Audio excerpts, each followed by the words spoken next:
Hello everyone and welcome. In this short video I'm going to show you the nominative case in Arabic language. I'm going to give you two examples, and these examples will show you clearly what I want to tell you. So let's get started.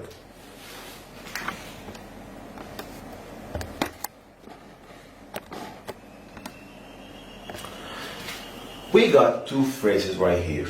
الرجل قال الحق قال الرجل حق. The first word here in this phrase, we call it المبتدأ. Means the first word of the sentence. And this word should have dhamma on the last letter right here.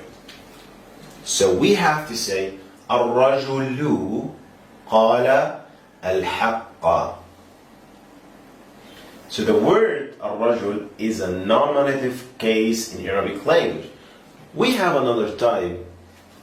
Let's say the verb first. قال الرجل الحق. And we got dhamma here. We got dhamma here. This word came as a subject. So we have to say قال الرجل الحق.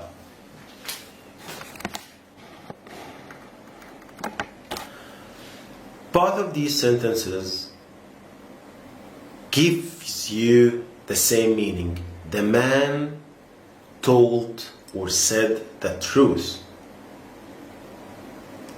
This is the nominative case in Arabic briefly. At the end, I would like to say Salam.